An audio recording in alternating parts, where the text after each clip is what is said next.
Konnichiwa, everyone. My name is Angus, and I'm going to be talking today about Mina Protocol and SnarkyJS. So, as a quick introductory slide here, as I said before, my name is Angus Maidment, and I am working doing developer relations for the Mina Foundation.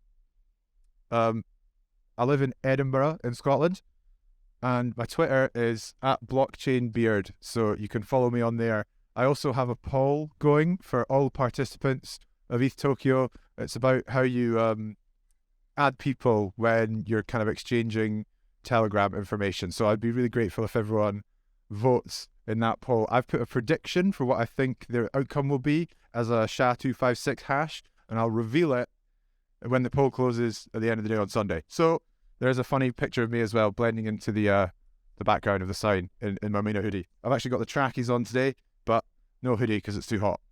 So the structure of the talk today, I'll first of all introduce like the Mina protocol and give you a quick intro as to what zero knowledge proofs are. I'll talk a bit about ZK apps, the kind of applications that you can build on top of Mina protocol. A bit of a deeper dive into SnarkyJS, which is the TypeScript library that you can use to build zero knowledge proof-based applications. And then I'm going to tell you about a program that we have got going at the moment called ZK Ignite, and also the next steps for how you can get started building stuff. So the first section, what is Mina? Mina is an L1 blockchain that's built from the ground up using zero knowledge proofs. And so to give a general introduction about what zero knowledge proofs are, it allows you to verify information in a private, trustless, and decentralized way. So that has a number of useful properties that allow you to do things like create ZK rollups and ZK EVMs, of which you might hear about from other people here at the conference. You can do private transactions and keep data more private or hidden in some way. It's good for doing private voting. It's got a lot of applications when it comes to identity as well, which is obviously an important aspect of like Web3. And also you can verify large amounts of computation efficiently. So a zero knowledge proof effectively says that you can prove that a program has run in a valid way and that the output is valid. You can prove that efficiently. So it's fast to verify the proof, and you can do that without seeing all of the inputs necessarily. You can do that just by using what we call the constraints. So that gives you options to give your users more privacy and security by keeping their information private, and also has implications for verifying things and scalability as well. So just to give you an idea, these are kind of like the function prototypes or kind of declarations for some cryptographic primitives that you might be familiar with. A hash function, you put a string into the hash function, which is H there, and you get out the hash, which is also a string. So you can tell that two pieces of data are the same if they have the same output from the hash function, right? There's public key signatures. So you have a sign function. So you take a private key, you can sign a message with the sign function, and that will give you an output of a signature, right? And then you can verify that signature using the corresponding public key, right? And so you put that signature, the message, and the public key into the verification function, and you get out, either this has been signed by that private key or it hasn't, right? So then you can tell if a private key has signed, like a message or a transaction. With a zero knowledge proof, right, the way to think about it is there's a compilation step. So you compile your program, and then that gives you, so you have some code, you compile it, and that gives you the verification key, which is a string. the verification key or index, that's a string. Then you have a proving function.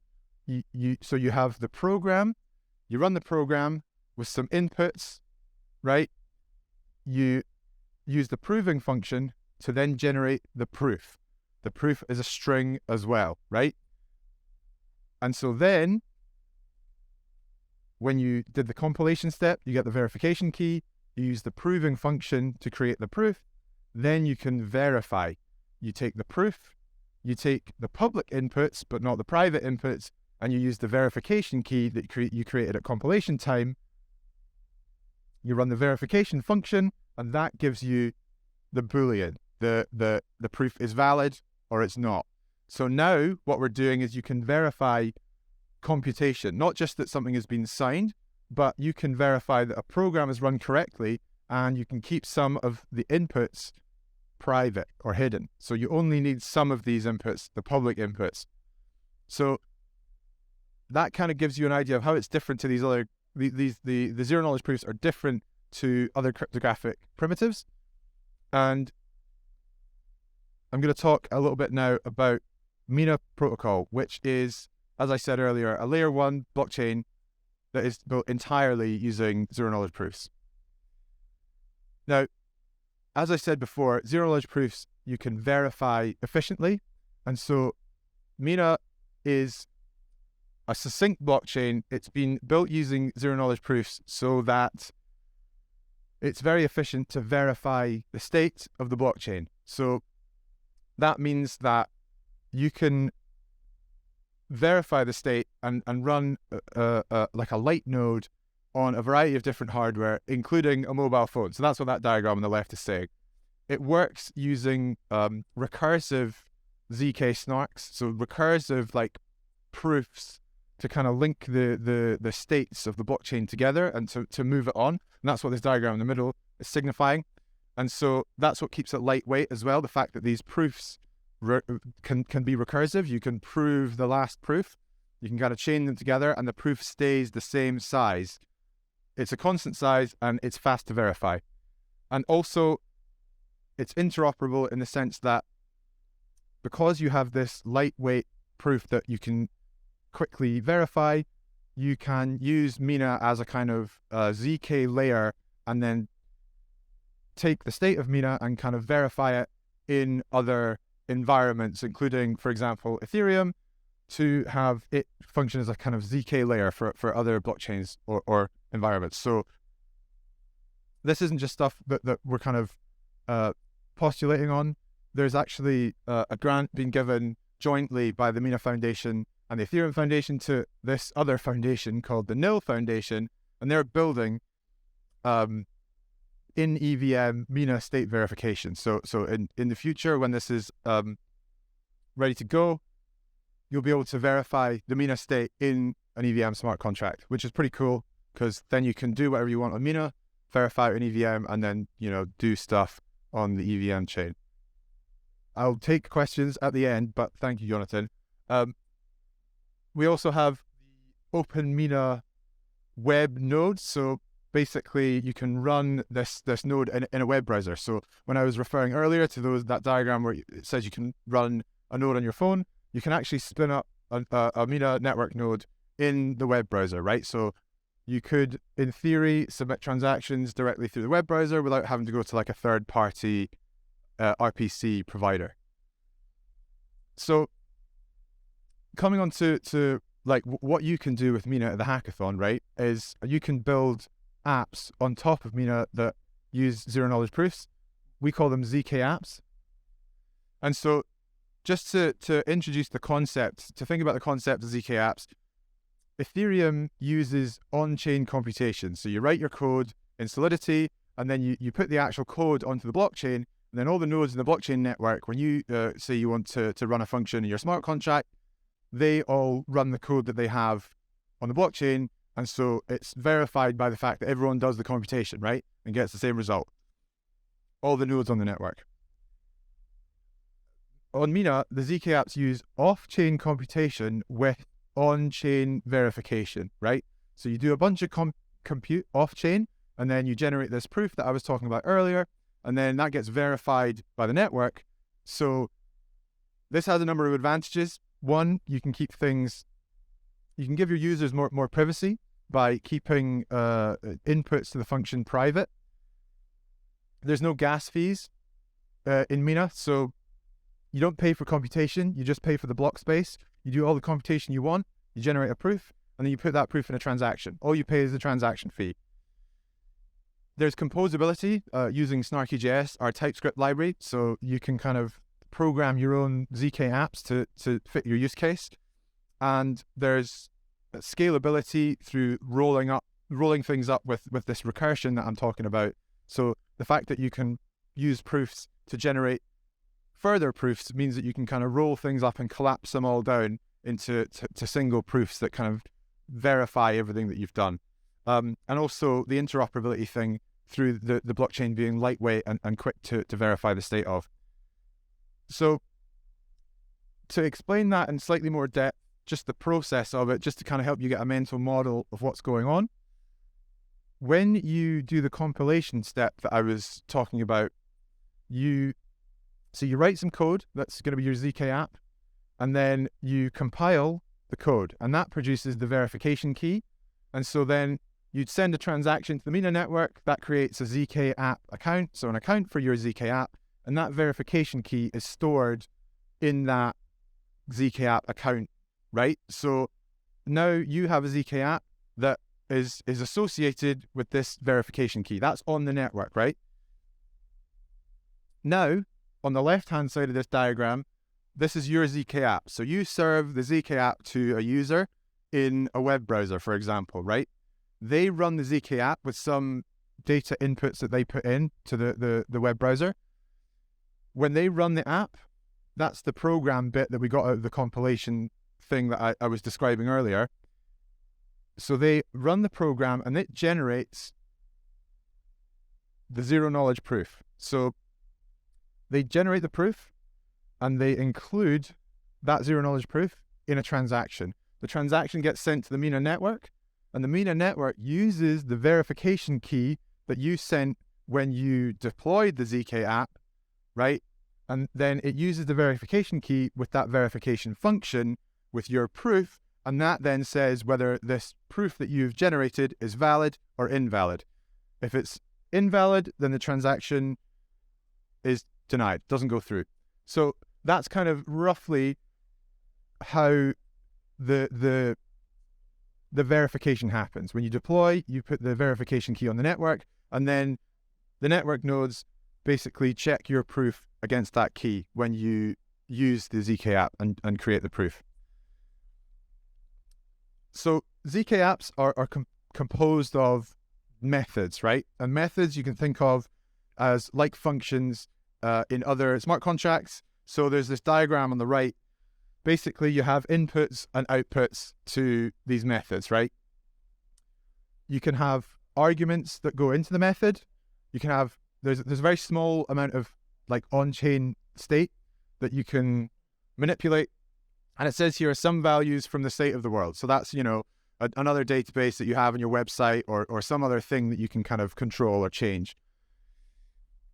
And then that's the input to the method. The method runs, and then as a result of the kind of logic in it, you can make updates to the state of the smart contract, or you can make updates to some other thing based on something that happens in your method. And so if you want to learn how to write methods, we need to go on to SnarkyJS.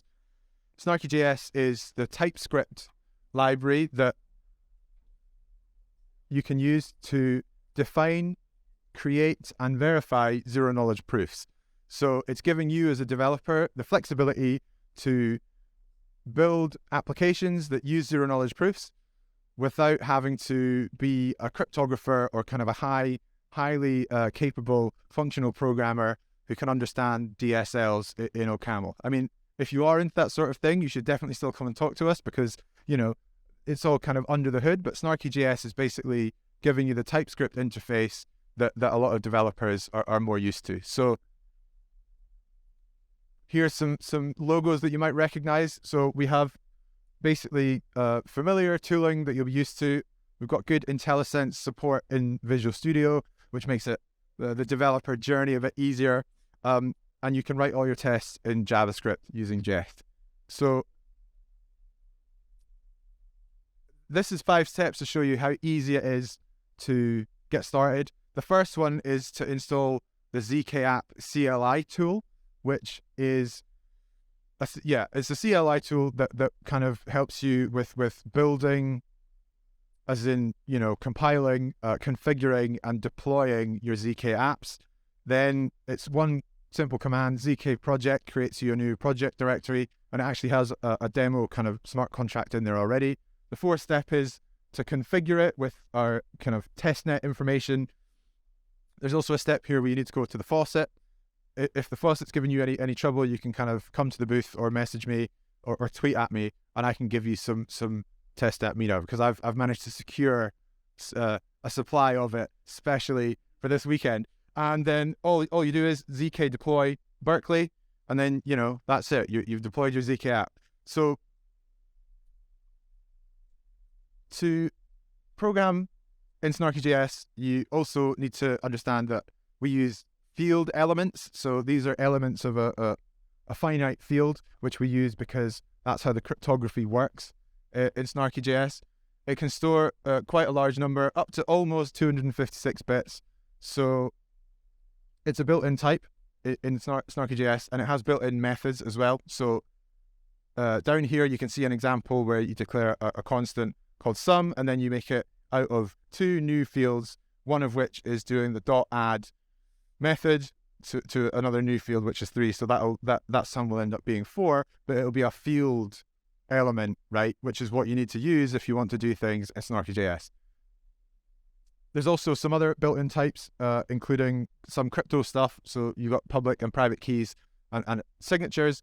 And also, like, there's a Merkle tree implementation that you can use for things, and these all have built-in methods on them as well. So if you want to find out more about that, it's all in the docs, or you can use it in IntelliSense. If you use Visual Studio Code, that'll tell you, what the methods are. So this is kind of an example smart contract that, just to give you an idea of what it looks like, I thought I was going to have a kind of pointer that I could use. So I'll try and point, and I can actually refer to the lines. So in line 12, you've got this state, right, kind of variable called num. So you have a very small amount of on-chain kind of state storage. And then what this is doing is, this method down here on line 22 is saying we set the initial state to 1, which is a field, remember, because we're using field elements. And then the update method on line 26 is saying check, get the current state, check that is actually equal to the current state. So you're kind of putting it into the proof that this is the state that you got and it's equal to the variable that you have. And then it's saying add 2 to the current state. So then this is the kind of the demo smart contract that you get. So it'll just, every time you call update, it'll update the state variable by 2. So that's what SnarkyJS looks like. Also, this is the Mina colored theme that someone made for Visual Studio, like the syntax highlighting. So if you want to get hold of that, I think we can maybe link you up to it, but I'm not entirely sure. So next steps, recursion. We've been talking a lot about recursion, obviously making some bad jokes with the bag within a bag, but one of the really powerful aspects, one of the powerful features of SnarkyJS is that you can do infinite recursion, right? So you can use proofs as input to other proofs. So you can kind of roll proofs up into a single proof to verify that several things have happened with intermediary kind of proof stages. So this is a diagram here of kind of, here's a snark, and then you put that into the next snark, and kind of the proof stays a constant size the whole time. So you can kind of infinitely roll up these proofs, right? And so an example that I'll take you through is in the case of a card game, if you're player 1, you take your turn according to the rules of the game, you produce a proof that you've done a valid move, you pass that proof to player 2. Player 2 can verify the proof, they can verify that player 1 has taken a valid turn, then they can make their turn. They can pass the proof to player 3. Player 3 can then verify that player 2 has taken a valid turn as well, right?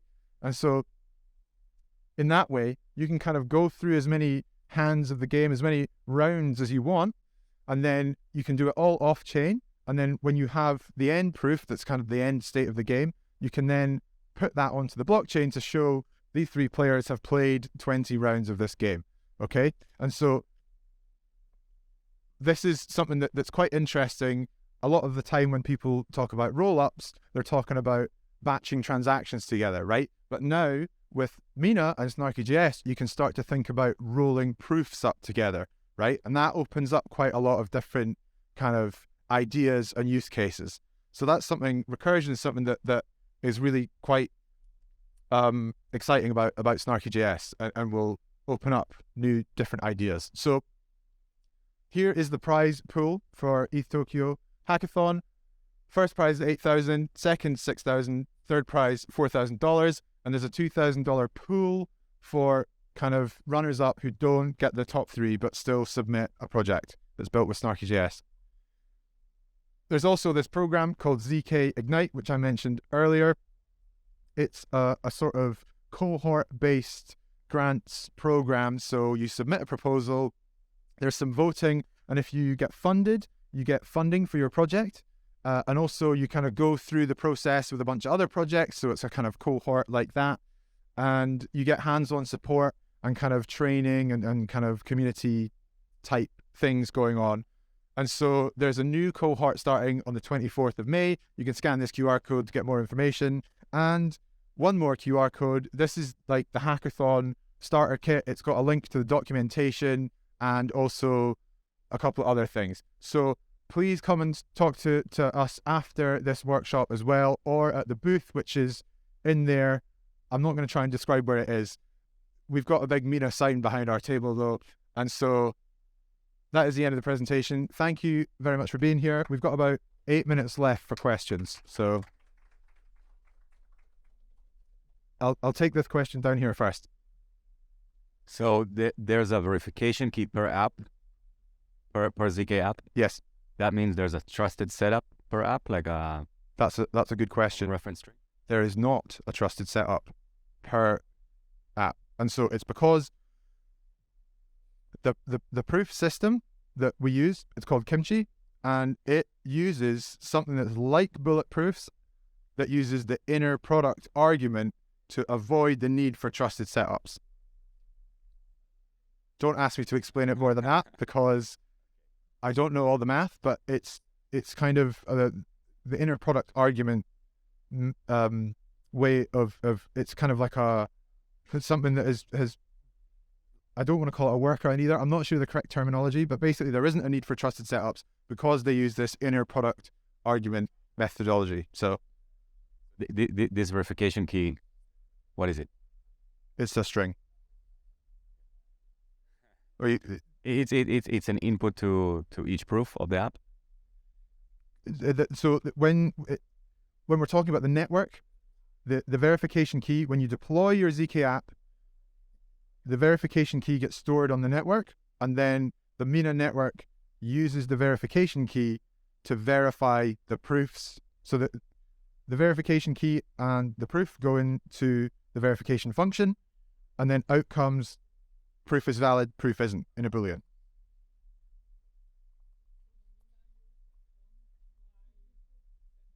Does So the Mina protocol interface use some Plonk Lite setup. Plonk Lite. It says that the docs say the proof system is Plonk-ish, right? And also there's the Mina book, which is a load of documentation about the proof system, which has a lot of math and a lot of cryptography, which I can point you to, which will have all the answers that you're looking for. Thank you. I'm sure.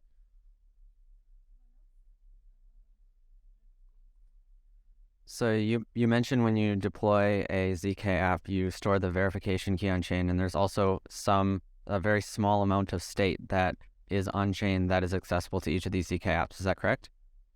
Yes. How is the blockchain fixed size with that state. I'm assuming there's not an upper limit to the number of ZK apps that can be deployed on chain. So how can you store a verification key on a fixed size blockchain without increasing the size? The only limit to the amount of ZK apps that we'll have on chain is the imagination of developers like all of you. Also, the blockchain isn't a fixed size in the sense that, so the state proof stays a fixed size, which you can verify the whole state of the blockchain from. But obviously, there's other things which kind of make up the blockchain, right? And that goes into how the Mina network works and the kind of different roles and entities that there are. There's different kinds of nodes, right, that have different storage requirements. But the fixed size thing, so you may have seen this before as well, it's a number of kilobytes.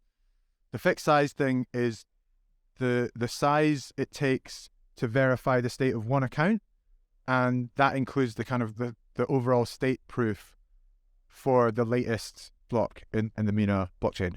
So the state proof is what's fixed size. It's not the state. Yes. Fixed size. Okay. And so but to verify the state of a single account, it's a fixed size per account. So, and I think it would be, if you wanted to run a node with the whole state of every account, I think it would be n accounts times that number, but I'm not sure on that. I'm mainly dealing with the ZK app stuff. So, but I'm sure we can get someone to go in depth on the node stuff with you if you like at the booth. Thank you. There's a question over here. Thank you. It was a nice presentation. Could you tell more about the vision of ZK apps ecosystem? What types of products you want to have on it, like DeFi, some games, or whatever? That is a very good question. So, we've just run the first cohort of that ZK Ignite program, and the kinds of ZK apps that were funded by a kind of council of electors who were kind of community members, the kind of things that are getting funded are L2 rollups that do kind of batch things together, transactions, or other kind of bits and pieces. But so we've seen a couple of rollup solutions. We've seen data availability solutions. So at the moment, there's still quite a lot of infrastructure and tooling being built. There is one thing was really cool, actually. It's a kind of verification app for people who get kind of different colored belts in martial arts, and you can kind of check who has given whom each belt and things like that. So that one was quite interesting. I think when it comes to things like DeFi, because the computation model is different to EVM, quite a lot of the things that we think about in DeFi, it's not really defined how to do it on Mina yet. So that presents to you an opportunity, I think. But also a challenge. So, you kind of need to figure out a different way to do things on Mina, but then if you do figure it out, you'll be the first person to do it. So that's why it's both a challenge and an opportunity, I think. But we really are just getting started with ZK apps. So it's a good time to get in early. Thank you. One last quick question. And you can ask me questions outside as well. I was just wondering where the proving actually gets done. Is it in the user's browser or is it somewhere else? It's in the browser. So, yeah. So I think we have like enough time to do this answer. So you run a ZK app in the browser, and what that is doing is running the program and then producing the proof. And that's the proving, right? So you run the program, you produce the proof in the browser, and then the verification happens in the network. Okay, I'll ask later about timing though. Does that have substantial lag or is it pretty quick? Or Yes, you're right. That is a question for come to the booth. Go into more depth later. There's a lot of asterisks attached to that. So thank you very much, everyone, though. Bye-bye to everyone on the internet.